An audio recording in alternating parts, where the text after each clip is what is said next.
در ناحیه واسه جماعت دهات به نام میرزاعلی وایسف ساکنان دههای دشت دیلی هر پگاهی از تخانه منزل‌های استقامتیشان آب میپرتویند.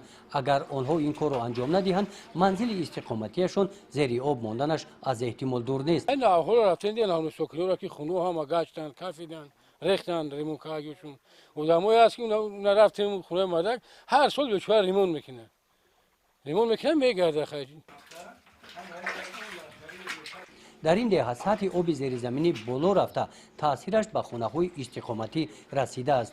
از معیار زیاد گشتن سطح آب زیرزمینی قطعه‌های زمین‌های نزد حولگی را هم درست استفاده نمیبرند. در نتیجه نمی زیاد در این دهه وضع اکولوژی مشکل گردیده درختان سیب بیهی خشک می‌گردند مثل این درخت. برای رفع حالت به عمل آمده ساکنان تا حال به شعبه واسطگی کمیته حالت‌های فوق‌العاده و مدافع گرجدنی نزد حکومت جمهوری تاجیکستان مراجعت نکردند. به هر واسطه کوشش نمودند که سطح آب زیر زمینی را پس نمایند لیکن کوشش‌های آنها به نتیجه مانده است. سبب از معیار زیاد گشتن آب زیر زمینی این سری وقت تازه نکردن کانال و زهکش‌های حدود این دهه می باشد. این کانال از کنار دهه می گذرد. درازیش زیاده از 300 متر را تشکیل می دهد. طور خود ساکنان گفتند بعضی از ساکنان دهه قطعه‌های کانال را خود سرانه اشغال نموده آن را پر نموده اطرافش را محکم کردند مثل این قطعه کانال. در نتیجه کانال پهناییش 9 متر امروز جویباری را میماند و از مناسبت بیرحمانه خود ساکنان قابلیت پس کردن آبهای زیر زمینی را گم کرده است. این قطعه کانال را باشد ساکنان به پرتابگاه تبدیل دادند. کانال هم خوجایی که کی میکنه دیگه؟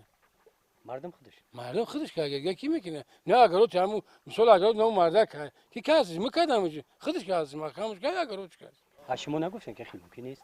خب ما برو اومدیم گفتیم که کم جو ممکن است خیلی کردنش نه که مثال درختاشون کلون شدن محصولات خوب دستون نمی چیکار کنیم دیگه؟ رئیس محله هم گوش نکرد. نه رئیس محله را چه گوش میکنه؟ رئیس محله گوش نمیکنه.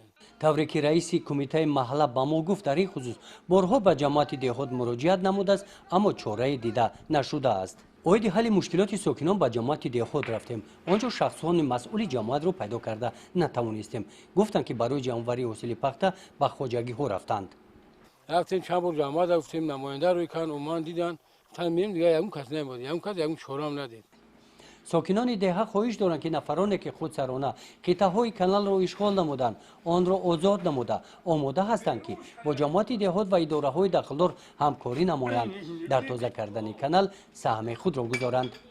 گزارش خواجه نظریف خدای نظر ظهروف از ناحیه واسه برای برنامه اطلاعاتی تحلیلی جنبسته هفته.